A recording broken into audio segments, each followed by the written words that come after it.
And with this very smashing lightning talk, it gives us the perfect segue into our power-packed plenary of the day.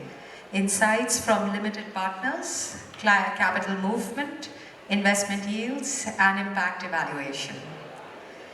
After Nupur reconfirming LP's strong support towards India Impact, in this session we hear some of the celebrated LPs delve into their ambitions and expectations from an impact-aligned investment portfolio in India.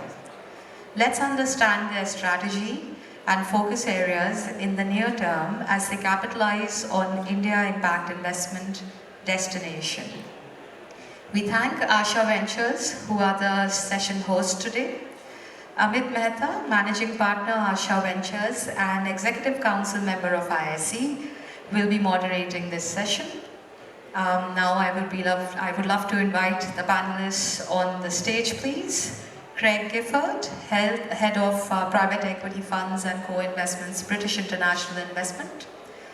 Dan Jigam, Regional Director, South Asia, Prabhav.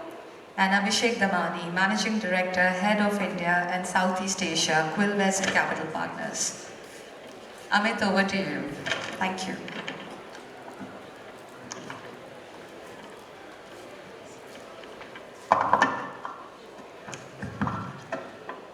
Great. Good morning, everyone. Thank you so much for taking the time out. It's been a very interesting discussion. Hello, is this better? Okay, great. Good morning, everyone. Thank you so much for taking the time out. It's been a very interesting set of discussions since morning, and it sets the stage well for this panel discussion. Let me just begin with introducing myself. My name is Amit Mehta. I'm managing partner at Asha Ventures. We are the early growth stage fund investing across sustainability, healthcare, and inclusion sectors. I will request all the fellow panelists to introduce themselves. But before that, let me just quickly give you a bit of a set the stage for the panel discussion. I mean, India is home to about 1.4 billion people and plays a very important role towards the global aim to achieve SDGs. And today we are addressing the most pressing issues that India faces in terms of financial inclusion, healthcare access, and the urgent need for climate investments.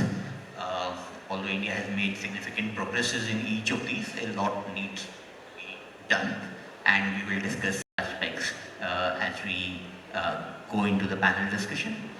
We also have a good mix of LPs from DFIs and commercial investors, so we will bring up the discussion on how commercial investors look at impact investing and what is it that we as impact investors can do to catalyze more commercial capital into impact investing. Maybe if I could request the panelists to introduce themselves and then we could get started. Thanks, Amit. Pleasure to be here, and thanks to IIC for hosting such a good event again. I'm Craig Gifford. I head private equity funds and co-investments at British International Investments. BII is a development finance institution owned by the UK government. We invest to have sort of productive, sustainable and inclusive impact into Africa and Asia. We have sort of over $10 billion of assets under management and exposure directly and indirectly to over 1,000 businesses across those geographies. And we have some impact priorities around sort of climate finance, and so we want to sort of, in our current business plan period, invest 30% of our capital into climate finance, and also on the diversity and inclusion side, we're a founder member of the 2X initiative, and we're looking to put 25% of our capital towards 2X qualifying investments during that time as well. Thank you. Good morning to all. I'm Diane. I'm the Regional Director of Proparco, South Asia. Proparco is the private sector subsidiary of AFD, Agence Française de Développement, present in India since 2008. So mainly two key pillars for us in investing in the emerging market and especially in South Asia. The first one will how to protect our climate, and the second big chunk of our activity will be dedicated on how to reduce the inequality, with a great focus, of course, on gender inequality, but also more and more how to reduce the territorial inequality and the socio-economic inequality. Hi, I'm Abhishek Damani. I work with a firm called Quilvest Capital Partners. It's a global fund of fund anchored by a single family office, which is in its 7th generation. Unlike the other panelists here, unfortunately, we do not have as much exposure in the impact segment. But the idea is if I can, add some commentary and share some insights on how we would view it commercially, that would hopefully be helpful to all as well. At the end of this panel discussion, we hope to convince you to take some exposure in impact investing. No, absolutely, and just, without going to detail, definitely globally, it's a theme we see picking up a lot of importance, and we must, use our private capital to good. So I think even within the firm going forward, that is one of the focus areas we'd like to develop. So looking forward to learn from all of you here today as well. That is so great to hear. Great, we'll dive straight into the discussion, just to kick off the discussion, given the size and scale of India and the critical role that it plays in the global aim to achieve SDGs, I wanted to understand from each of your institutions' perspective, how do you look at India's role and what are your strategies as DFIs to address those emissions? Maybe if we could start with you, Greg. Yeah, certainly. Look, I think as Nupur was saying before, India's gone through a journey, and what we used to look at for impact has changed over time. And so look, where we're currently focusing on is really on sustainability and inclusion within India. So on the sustainability side, it's really about the climate finance. And so we're looking at it's still fairly nascent stage outside of renewables and those areas. So how can we support that through VC funds, through SME focused funds, get that innovation up there. It's still at an early stage, but focusing on those sort of sectors. And if we look at what we've deployed over the last 2 years, most of our investments have had sort of a climate finance fit to it. The other part for us is around the inclusion, that sort of reach to low income, and we have quite a low threshold where we're trying to reach there, and around gender and diversity. So, and that's more the other focus for us. So, I'd say around half our investments have reached that sort of target as well. And then overlaying all that, it's around contribution. So the financial additionality, the value-add additionality, making sure that we're not crowding out capital, and we're able to add more to achieve those objectives there. Deanne?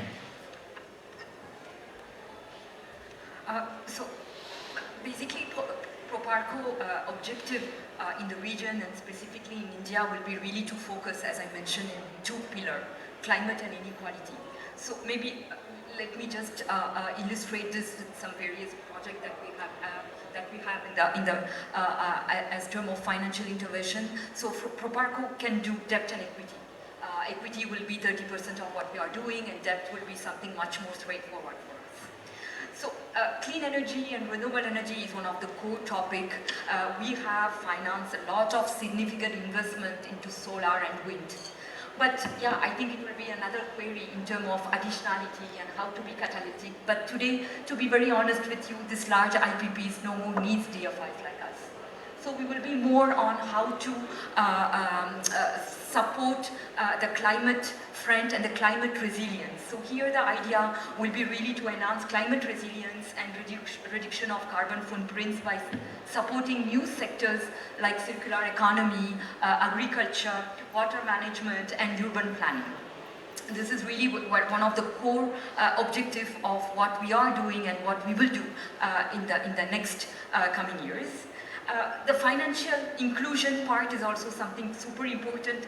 MFIs and SME financing is one of the core activity of Proparco since the beginning.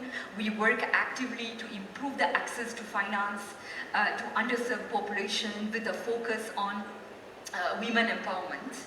And the third focus will be really the healthcare and the education, and more globally the essential services.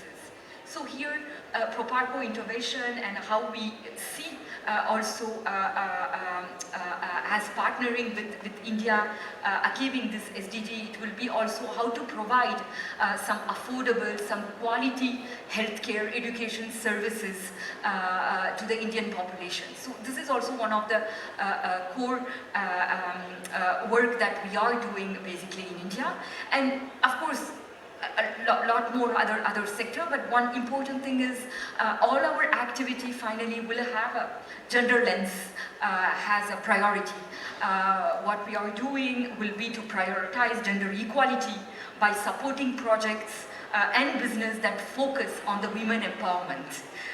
Both as entrepreneur but also as employee. So this is really something very much important. Proparco is member of WINPI since a year, and we are very, very proud also to be part of this organization which is doing amazing things. Thank you, Nupur. Thanks. I think I won't add too much.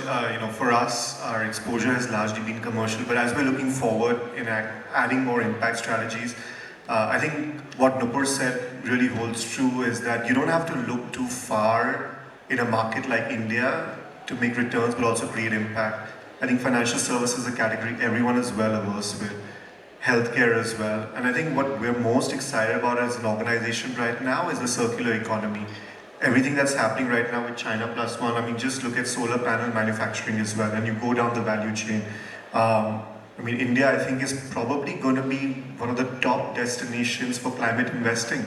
Of course, right now it's on the generation side. We've set ambitious targets for 2030 of roughly 500 gigawatts. It looks like we may be close to those targets based on the pace we're going at. So I think climate for us as an organization, if we were to look at impact in India, will be a big component. In addition to that, we've looked at circular economy as well. One of our recent investments in Norway, which we're quite proud of, it's a waste management company. 50% of the waste they collect actually ends up being recycled, or you extract materials from them. Around only 4% end up going into landfills. So these are some of the technologies we're seeing in our European companies as well, where we're excited to potentially bring them to India as well. Okay, fantastic. Craig, if I may ask you, given both PI and Proparco have large direct investments into India, what is the additionality that you expect from a fund manager? And if you can sort of benchmark that with some of the global investments that you might have made in other regions, how does the Indian fund manager performance and impact compares with some of the global regions? Yeah, sure. So look, we see funds as being very complementary to our direct investment. As I said, we've got sort of 10 billion AUM, and so our ticket size for our direct investments is and that's on the debt and the equity side. So we see funds as playing a really important role. It's sort of capital and resource efficient to go through a fund manager. We're looking for managers who are aligned with us. It requires lots of rolling up the sleeve. As we said in the first thing, you've got to be on the field to understand the customers, the business models, what's actually really happening. And so we see our current pool of fund managers playing that role, be on the climate side or on the inclusion side.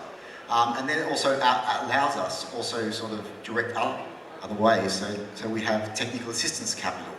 We can get that to some of these small businesses at the stage to not just scale the impact, but actually deepen the impact they're having there. We're also looking at co-investing, so we also want to get in earlier, support those businesses, and if they do scale up, we can then look at that from a direct equity point of view, or look at it from a debt point of view as well. So we see it as a funnel. We see it as very complementary, and increasingly we're looking to work with GPs, with our direct team, to see can we partner and actually co-create deals as well. So there's lots of opportunity and complementarity, and we don't see it as any sort of competition.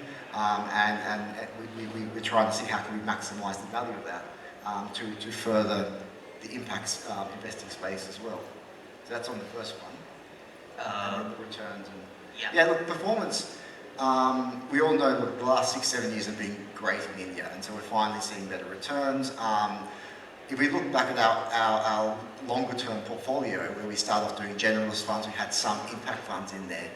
What's interesting is the impact funds have delivered better, more consistent returns. So on the return side, actually, it's been good. That was largely driven by MFIs in that space. That went through a period of turmoil in 2011, but it came out on the other side, and now commercial investors are investing in that space. There's less role for our capital to go there. There's new segments there as well. And then we also have been looking at sort of the impact. The impact we naturally should be getting and are getting from our impact funds is much greater than the generalist funds as well. So that informed us to our shift of focusing on impact-focused funds. The role as the capital markets have developed in India, as more capital flows coming in, and our additionality and our need in the generalist funds was not there anymore. So that influenced our shift there. And now it's really about sort of supporting those GPs as they have to go into new sectors, be patient, to grow that space as well. So our experience on the impact side, from a return and impact perspective, has actually been good. And the focus now is sort of how do you deepen that impact. And I think that's the next phase of our journey. Fantastic.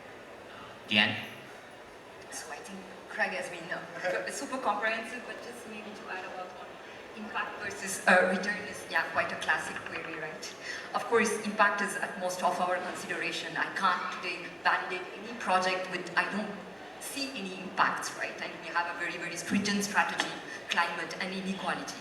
But I personally and as an organization, we believe that somehow, indeed, impact is super important, but sustainability is also positive returns, is positive P&L, positive balance sheet, and it's important for us also to support a company which achieve this profitability and to have a sustainable growth and deliver, in order to deliver more impact. So for us, the impact and return metric is quite important, and I would say quite straightforward in India due to the financing tools basically we have.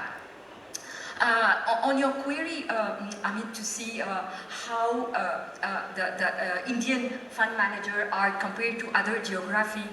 Just let me take the example of Africa. Africa, I know quite well this geography. I have been there 8 years, in East Africa for 4 years, and Senegal, West Africa for 4 years. And one thing, since my beginning as a regional director in India, when I'm talking with fund managers or startups or the ecosystem, the first thing that I'm telling is myself is, oh my God, if this solution exists in Africa, it will be just so great, right? So I think we as DFI has with a huge network, Proparco with AFD, we are present in 110 countries. Africa is one of our key priority. I think two important expertise when I hear Indian fund manager will be scaling in emerging market. This is, I think, super important. Indian fund manager have developed a huge expertise in scaling business in highly fragmented country, price sensitive, rapidly going market. So it's exactly where we can. They have also addressed huge challenges like financial inclusion, rural development, digital transformation in such vast and diverse country. So that I think there is a lot of knowledge here we can apply in a geography like Africa. I believe that.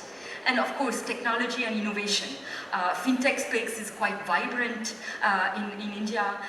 You have really pioneering, scalable, low-cost solution to address the critical challenges of financial inclusion and access to healthcare or agtechs. So all this development of innovating Indian solution made by Indian entrepreneur and supported by Indian VC ecosystem is also something where peer-to-peer teaching can be super relevant, and DFIs like this should help on that.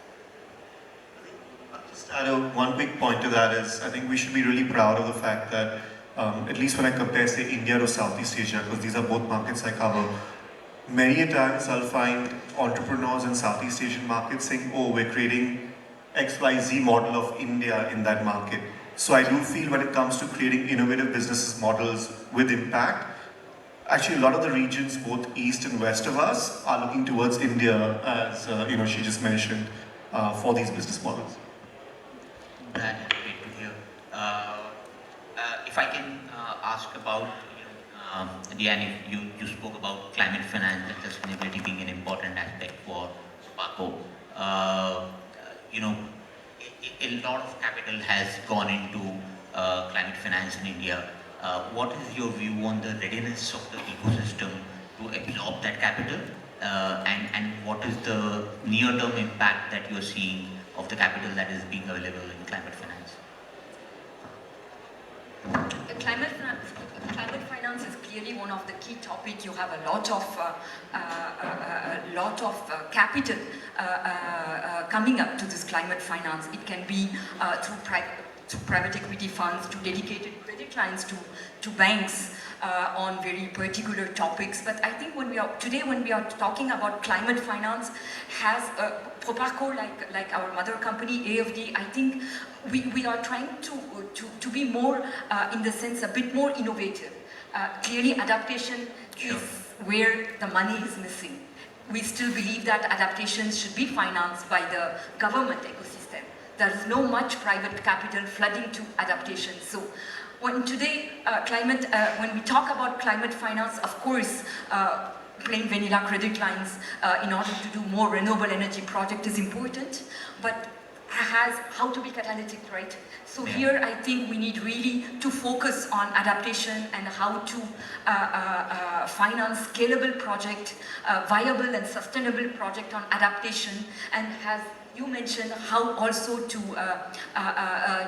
be very much active on circular economy. A lot of things are happening with the PLI, with the China +1, on the solar manufacturing, on plastic recycling. So this is for us also part of climate finance, and I think this innovative approach of climate finance still needs capital, still need blended finance, still need technical assistance to support. Got that. And one of the topics that were discussed earlier in panel discussion as well was around impact measurement and various languages that we all speak. How happy as an LP are you in terms of the impact measurement standards, and what are the aspects in which GPs could sort of do this better in terms of communication or standardizing the measurements? Okay. Look, the process that we have adopted is the open process, so operating principle of impact management, and it's been a journey for us as well implementing that. This year we finally sort of got the highest rating, sort of 8 of the criteria there. That's from sort of strategic impact planning to the monitoring of impact, and then also sort of exit side, sort of thinking about what is the sustainable impact post-exit as well. And this is and through our sort of training with our GPs that we do every year, we talk about impact and sort of this approach alongside sort of ESG and the other areas as well. And so for us, it's sort of encouraging to take on sort of open verification, to learn from that process. It is we have seen value in that process, and it's improved the way they think about impact. So I think it is a bit of a journey. As far as the question on sort of the reporting, we see reasonably good reporting from the impact focus managers. They create good reports. The reach, there's good data there. Where we can see sort of some improvements is around sort of the depth of impact. So how does it actually impact the people's lives? So depth is one area. Another thing is sort of the risk to impact. So during the portfolio monitoring, is there any risk to the impact that you set out to do? What steps are you taking to actually address those risks to impact there? And then the last point I wanted to make on it was sort of around additionality case. So sort of how is your capital being additional, and thinking about sort of is your capital needed? Is it sort of that crowding out question that comes up as well? So those areas we would like to see some more reporting and understanding around those areas. Right. Do you want to add that? I think we are quite a happy LP when we talk about impact and measurement. Two main reasons. Proparco will anyway partner with the best-in-class funds who have already some specific impact goals. I would say funds they are 100% climate funds, or circular economy, or affordability in terms of basic services or inclusion. And of course, it's quite work in progress, but I'm always a bit positively surprised because they have a very, very stringent and formalized impact measurements. Most of our funds monitors women employment. They are member of this 2X Challenge network, and they promote women representation as senior staff also into their investee companies, into their funds. A lot of funds also are signatory of very international principles like UNPRI, TCFD or OPIM. All these principles are super robust framework which can also give us some insight. This impact measurement are taken very, very seriously, and today more and more reports that we are seeing are super global, super detailed, super comprehensive on all those topics. And of course, the washing side is always here, will be always here, so we need to be more careful, and how also to help these funds. So here I think few technical assistance can be super important. When we are talking about circular economy, one important thing will be what is the responsible sourcing. And here the topic is quite new, and these funds needs help also from us in order to put in place these principles to monitor. And Abhishek, when you see in Ancho have DFIs as common LPs in some of your funds, when you see some of these impact measurement requirements and reports coming out, how do you react as an LP? Does it have any influence on your decision making? No, absolutely. And again, I think what Nupur said is so true. People need to also put a picture to the words, because sometimes numbers won't necessarily capture what is actually happening on the ground in terms of transforming people's lives immensely. So for us, whenever we read reports that come out of India, especially with real anecdotes, it's extremely impressive. I don't think you can create the same kind of impact in sectors like financial services, healthcare, in many other markets the way you can in India by being commercial as well as drive home returns. I think it's very impressive, the quality of reporting we get. In fact, now in the last few years I've seen that most funds, even if they're commercial funds, are keeping someone dedicated for ESG and impact measurement, which is creating further robust materials coming out of these funds. Fantastic. And one of the key aims that BII and Prabhav have is in terms of crowding in commercial capital. Maybe if either of you could talk about how you are helping with that, and maybe Abhishek, if you could add in terms of what additional effort can we as GPs could put in, and people like BII and Prabhav could do as LPs, that would be great. Sure. So I think the initial step, which I mentioned earlier, is that the initial investment. So really, what is the contribution? What's the financial additionality? And we have sort of guidelines on sort of secondary transactions and what that means from an impact perspective and how to assess that. For our direct investing, it's sort of competitive bidding, how to do it, and even on the fund side, sort of. Is the fund going to get to a sort of the oversubscribed? There is no need for us. So we ask questions of sort of, and on that we sort of then sort of rate, like is it low, medium, high contribution? If it's nil contribution, we cannot invest there. There's no need for capital from a BII. And we would like over time more funds to not require our capital, but they can just raise from commercial capital, effectively doing ourselves our business. So that's the first step, is to sort of see, well, what is our contribution and what level of contribution is that? And then it is sort of trying to help managers not just only deliver on the impact, but also deliver on the commercial aspects of it. Different investors have different return expectations, but ultimately, if you're going to mobilise capital and be sustainable, you have to be able to deliver returns. But not that everything has to be 25%, some may be happy with 10%. And you need the concessional finance to be able to somewhat stimulate some of these areas. But longer term, it has to be self-sustainable. So working with GPs to institutionalise, to ensure that they are taking money off the table, delivering DPI, having the track record that can hopefully attract the commercial investors to come in there and not see the word impact and be concerned and scared off. Actually, it may actually give better insight into what businesses need, which is customers ultimately. So it may give some investors, and why we sort of see consistent return, because there is a pent-up demand in the MFI space. There was a need for that. So I think impact can give you a different lens and can actually help to create some more sustainable returns there and consistent returns there.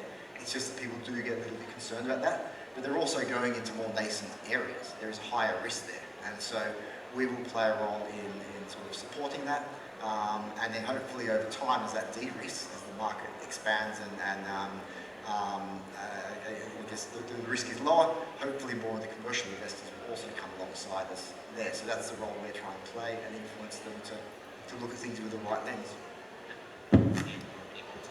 Maybe just to add on, completely convinced at Proparco that we need catalytic capital to attract commercial investors. A few interesting examples, and one very quite recent will be Sayadri Farms.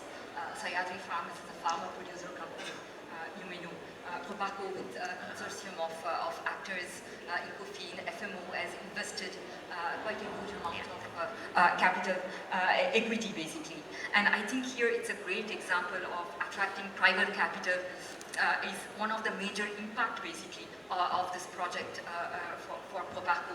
I think this is really the first institutional equity investment in a farmer-producer company structure in India, and a showcase to demonstrate that how private capital can be channeled into this sector, still considered as risky. So we have this good balance between catalytic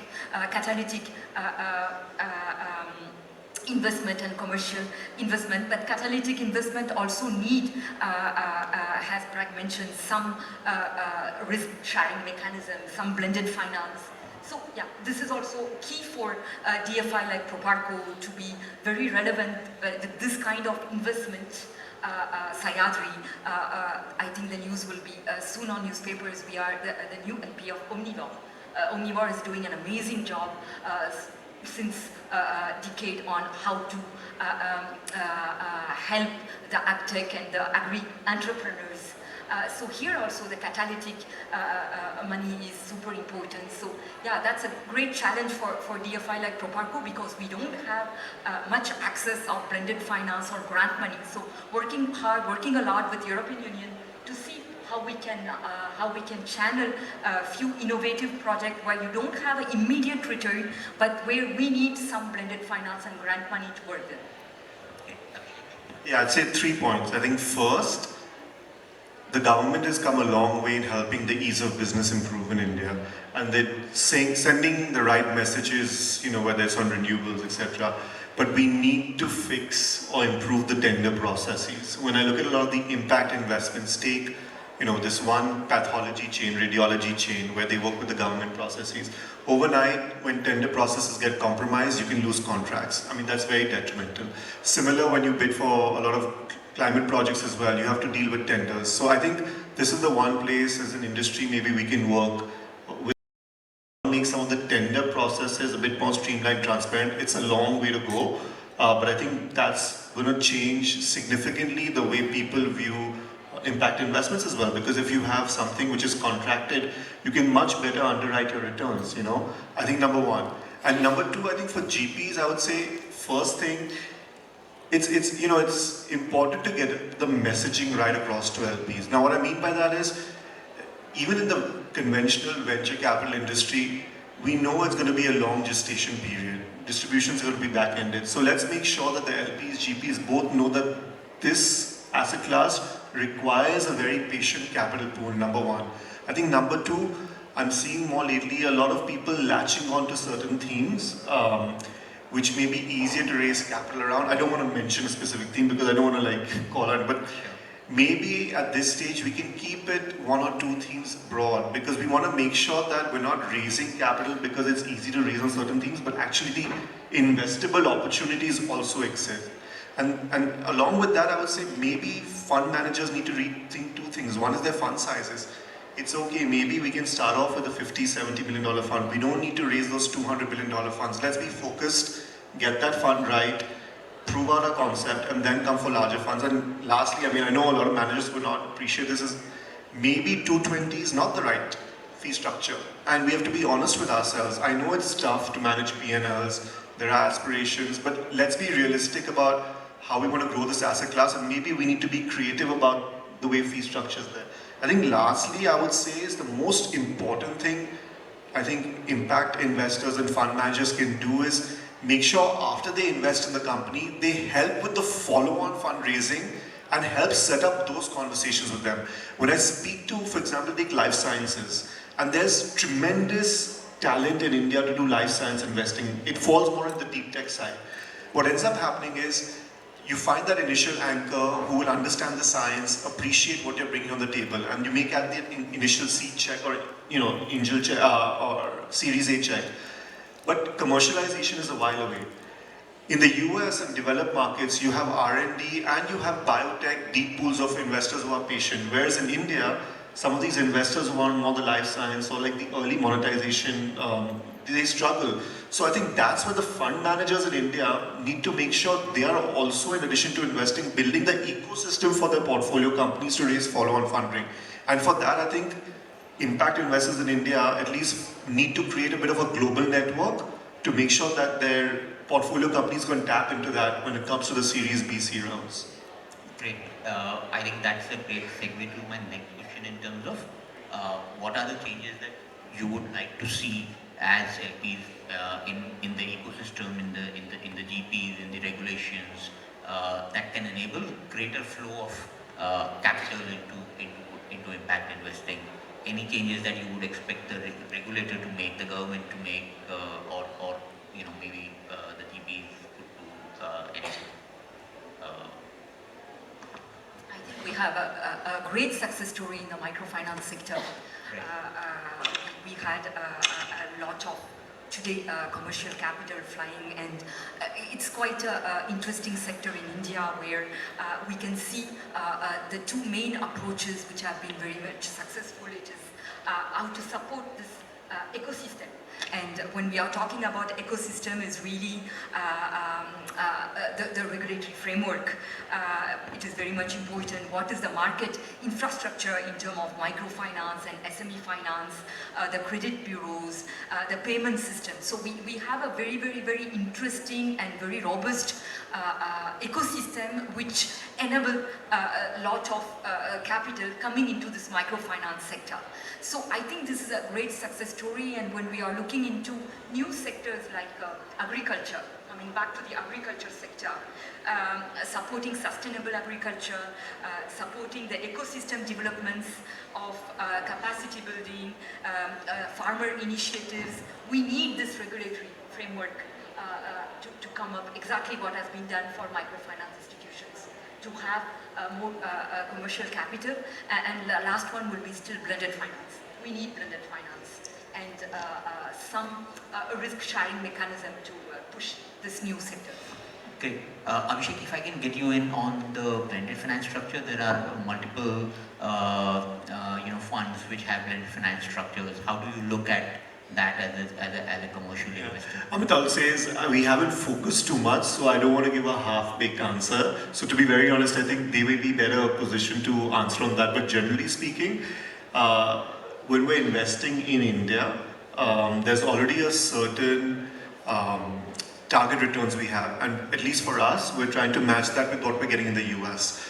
So we are not looking for debt-like returns personally, our portfolio in India. So for us at least, we've not viewed it very favorably. We prefer classic equity structures, possibly co-invest as well to juice up the returns. So for us, we haven't looked at the debt side of it. So I won't be able to comment meaningfully on that. Sure.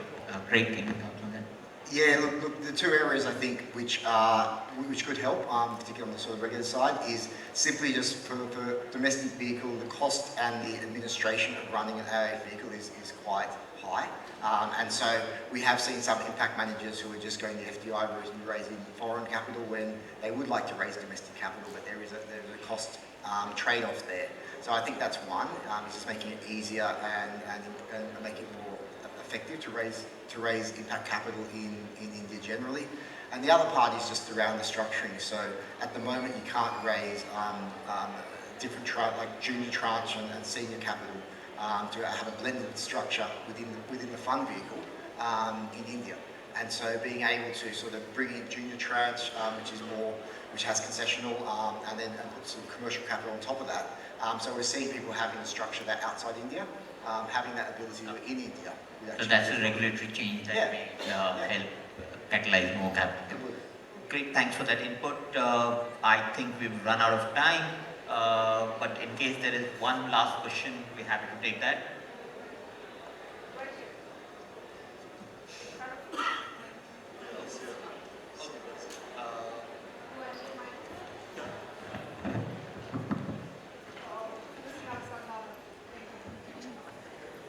That was a great speech. To the DFIs, I don't mean to put you on the spot, but I know I'm putting you on the spot. Can we, and you said to change the question on its head, instead of saying what do the LPs want to see different, can we ask the GPs what do they want to see different? Radical idea. Can we have the DFI especially? Correct, thank you for everything you said about crowding in commercial capital. Two simple suggestions. One, DFIs agree to not come in the same fund together because you're spreading your limited resources in multiple different funds. So for example, if a fund is getting an IFC, I know it's beyond radical, I'm just putting out a thought, let's have maybe one or maybe two more DFIs come in, but let the other DFIs go to the other GPs and other fund managers. It'll spread out the limited resources. Second, extremely and even more radical idea, can we have the DFIs not come in the third, fourth, fifth fund of a fund family, because then you're truly giving support to the emerging fund managers and saying, have at it, we gave you 2 tries, if you have it within you, you should have been successful in coming in the third and fourth on your own steam. So just putting it out there, I know no decisions will be made right in this call, but would really welcome some debate around it.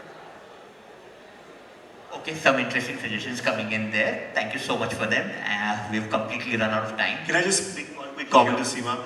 You know, what I am increasingly seeing is family offices being a tremendous source of capital, especially the next generation, which are in their 30s.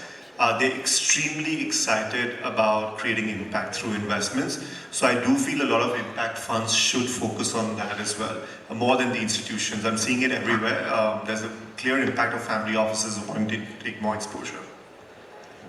Great, thank you so much for that, Abhishek, Diane, and Greg. Thank you so much for taking the time out. I hope you found this useful. Thank you so much.